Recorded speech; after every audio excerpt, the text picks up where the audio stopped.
Eh bonjour. Bon, t'es en train d'écrire un bouquin, tu te demandes combien de pages il est censé faire? T'inquiète pas, je vais tout te dire ici.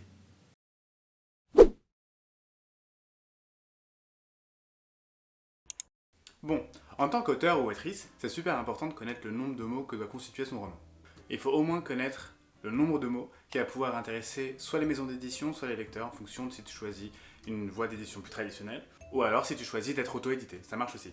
Et en fait, on va voir dans cette vidéo comment le nombre de mots peut impacter la chance que vous avez de toucher le plus de monde possible, déjà, pour commencer, et aussi, si vous l'envoyez à des maisons d'édition, que vos bouquins soient retenus.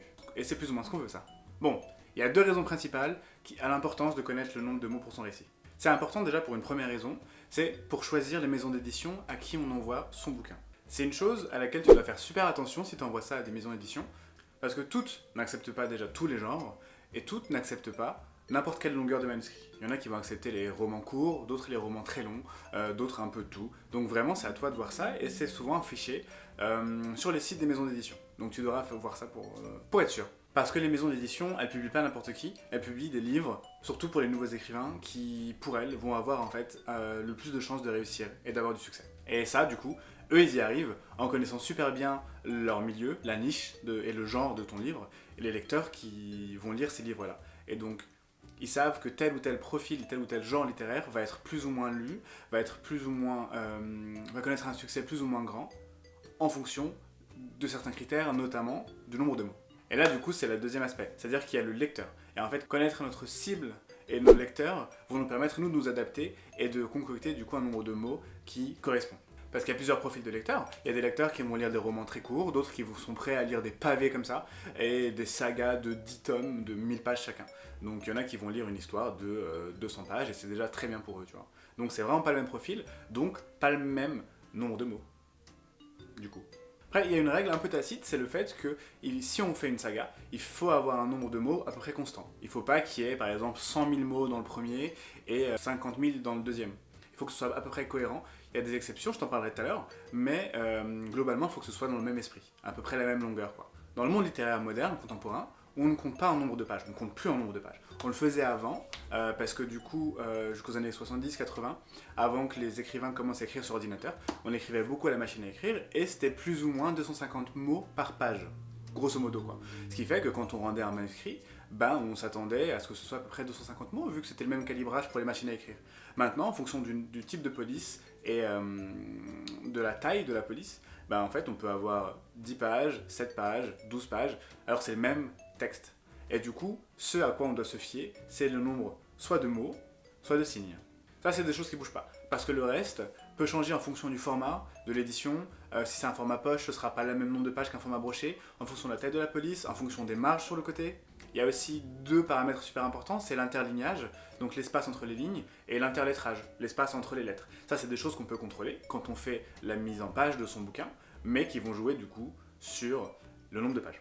Et là encore, même au niveau du nombre de caractères, il y a deux différenciations à faire. Par exemple, il y a le nombre de caractères espace comprise. C'est-à-dire que c'est le nombre de lettres, de mots, en comptant les espaces. On dit, en typographie, on dit une espace et pas un espace. Donc c'est une erreur commune, moi je la fais tout le temps, hein, mais la façon correcte de dire c'est une espace. On s'en fout peut-être, mais en tout cas c'est une espace, quoi. La deuxième classification c'est le SEC. SEC ou CEC, ça dépend des fois, mais c'est le nombre de caractères en comptant les virgules, les points, toutes les ponctuations en fait. Et là, du coup, ça augmente encore, parce qu'au niveau d'un roman, il y a des milliers de points, des milliers de virgules, donc ça augmente le nombre de caractères. Donc, c'est deux différenciations qu'il faut avoir en tête. Donc là, on rentre dans le vif de ton sujet. Ce qui t'intéresse le plus, c'est le nombre de mots par genre.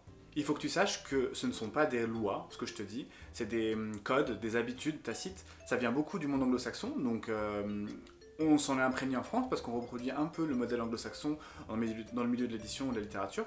Il faut que tu saches que ce n'est pas gravé dans le marbre et que ça peut très vite changer en fonction de ton stade de carrière, parce que des maisons d'édition, si tu as déjà publié des best-sellers, le nombre de mots, ils s'en foutent, hein. Tu publies ce que tu veux, ils vont l'éditer, globalement. Si c'est ton premier bouquin, bah là, en gros, vaut mieux mettre les codes de ton côté. Alors je vais pas te parler de poésie, il y en a qui considèrent que les tweets c'est de la littérature, 140 signes, je vais pas te parler de ça, je vais te parler de littérature un peu traditionnelle. On va commencer par les nouvelles. Les nouvelles, c'est entre 150 et 15 000 mots. C'est-à-dire que la nouvelle, c'est un récit centré sur une histoire qui implique peu de personnages. On développe peu la personnalité des personnages au sein d'une nouvelle, parce que du coup ça va impliquer juste les éléments qui se déroulent. Et là il y a un autre format, un peu rare en France, mais en tout cas qui existe, c'est la novella, parce qu'elle est comprise entre 15 000 et 30 000 mots. Donc c'est vraiment entre la nouvelle et le roman court. Un roman classique, ça comporte entre 50 et 80 000 mots. Et là on va suivre des personnages imaginaires souvent, qui vont être engagés dans des aventures parfois inventées, et la plupart du temps inventées d'ailleurs. Ensuite il y a le très long roman, qui lui comporte entre 80 et 110 000 mots. C'est le même principe qu'une nouvelle, sauf qu'on approfondit encore plus la psychologie des personnages et l'intrigue dans laquelle ils sont impliqués. Et là, du coup, ça nous amène à la dernière classification, c'est les très longs romans. Bah là, c'est tout ce qui comporte plus de 110 000 mots, sachant que ça dépasse rarement 600 000 mots. Mais déjà, entre 110 et 600 000, t'as grave de quoi faire. Là, c'est le moment chiffre. Je te parlais tout à l'heure du fait qu'une page, ça fait à peu près 250 mots. Ça change globalement pas. Si on écrit en Times New Roman Police 12, ben une page sur Word, ça fait aux alentours de 250 mots. Donc comme quoi, on s'y retrouve. Donc 100 pages, ça fait 2500 mots 25 000 mots. Je suis désolé pour ça, mais vraiment les maths, c'est quelque chose de compliqué. Et si on écrit 500 pages, ça fait globalement 125 000 mots, ce qui est déjà un bon pavé quoi. Après, il n'y a pas de règle. Par exemple, des romans super connus, comme Les Misérables, c'est considéré comme un roman, sauf qu'il fait 513 000 mots. C'est énorme. Je dois l'avoir là. Ouais, il est là. C'était pas prévu en plus. Il est là. 513 000 mots. Sachant que c'est écrit en très petit, bah là on est sur du 318 pages. Donc encore une fois, ça dépend de la police, parce que là c'est écrit très petit, du coup pour faire rentrer le truc, sinon ça va être un bordel, ça va être énorme. Après il y a d'autres romans plus courts, comme par exemple le Palindrome de Georges Perec, il fait 15 000 mots. Et pourtant c'est un énorme succès, donc c'est vraiment pas la taille du bouquin qui va compter. Je me suis vraiment forcé pour pas faire de blagues de merde là. Ok, là je rentre du coup dans le roman et le genre de roman, parce que du coup en fonction du genre, ce sera pas le même nombre de mots. Et là par exemple, on va commencer par le roman de fiction. Alors pour un roman de fiction traditionnel, c'est 80-110 000 mots comme je t'ai dit tout à l'heure, sachant que ça varie en fonction de ton statut, auteur débutant, confirmé, best-seller, auteur, ou d'autres catégories. Par exemple pour info, pour gagner le Nanovrimo, il faut avoir écrit un roman d'au moins 50 000 mots. Donc c'est déjà pas mal, faut les pondre quoi. Alors une autre catégorie, c'est la science-fiction et la fantasy. Elles sont souvent comptées ensemble parce que les lecteurs sont pas les mêmes, mais ils ont des traits communs. Et là on est compris entre 90 et 120-130 000 mots à peu près. Ces bouquins-là comportent en général plus de mots qu'un roman de fiction classique. Il y a plusieurs théories par rapport à ça, c'est le fait que les lecteurs de fiction, de fantasy et de SF sont souvent prêts à lire des gros pavés et aussi des histoires qui impliquent des sagas, donc des suites, et ils sont prêts à rentrer dans un univers. Il y a aussi le fait que dans ces mondes-là, l'univers est souvent créé par l'auteur, et il faut un peu de place, un peu plus de temps pour insérer l'univers, insérer son fonctionnement, ses codes, etc. Alors que par exemple, si on écrit dans un monde contemporain, ce qui est le cas souvent d'un roman de fiction, bah, on n'a pas à faire ça. Si ça se passe à Paris en 2020, bah, en fait ça se passe à Paris en 2020, il n'y a pas à montrer ça outre mesure. Alors que si ça se passe à Neverland, si la personne ne connaît pas Neverland, bah il faut lui expliquer quoi.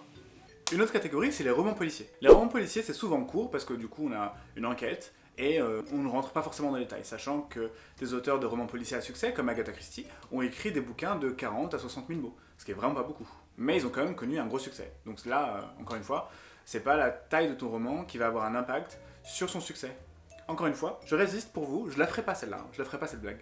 Mais globalement, là, au XXIe siècle, un roman policier solide, il doit faire entre 80 et 90 000 mots. Là, on passe au roman jeunes adultes. Bah là, on est sur un format mi-court, mi-long. C'est vraiment tiède, quoi. C'est entre 55 et 70 000 mots. Sachant que, par exemple, pour le cas de J.K. Rowling, L'École des sorciers faisait 76 000 mots. Mais ça a bien fonctionné, cette histoire, et en fait, après ça, je sais pas si elle a pris confiance ou si ses éditeurs lui ont fait confiance, mais en tout cas, l'Ordre du Phénix, qui est le plus gros, je crois, fait 257 000 mots.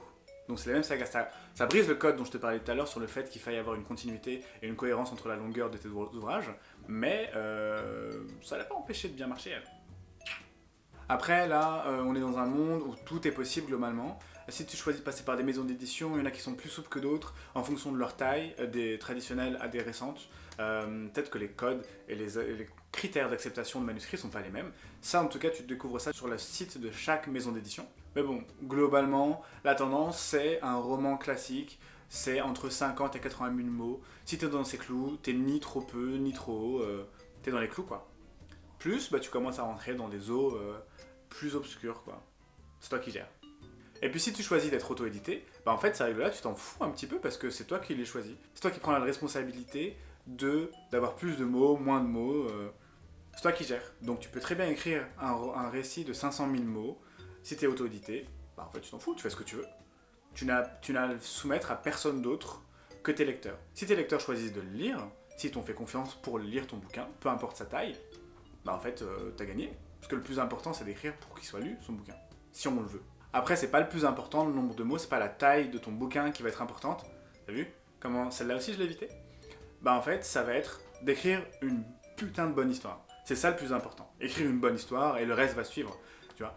Occupe-toi de t'écrire une histoire géniale et tu verras pour le nombre de mots après. Si ton histoire fait 95 000 mots et que tu la trouves géniale, parfaite comme elle est, bah en fait pourquoi la raccourcir? Ça sert à rien de la raccourcir, tu vois. Voilà, j'espère que ça t'a plu. Si tu as des suggestions, des remarques, des objections, n'hésite pas à m'en faire part et me les balancer dans les commentaires. J'y répondrai avec grand plaisir, je réponds à tous les messages qu'on m'envoie. Si ça t'a plu, tu peux t'abonner, cliquer sur la cloche pour savoir quand sortiront les prochaines vidéos, parce que moi, si j'étais à ta place, je voudrais pas les manquer. N'hésite pas aussi à aller voir sur mon compte Instagram, je balance plein de conseils, plein d'infos sur l'écriture, la littérature. Donc si ça t'intéresse, jette un œil, je te mettrai aussi le lien en description. Tu peux aussi t'abonner là-bas, faire ce que tu veux. En tout cas, j'espère que ça t'a aidé et que ça t'a plu. Voilà. En tout cas, moi je te souhaite un bon week-end, une bonne écriture, une bonne lecture, et à vendredi.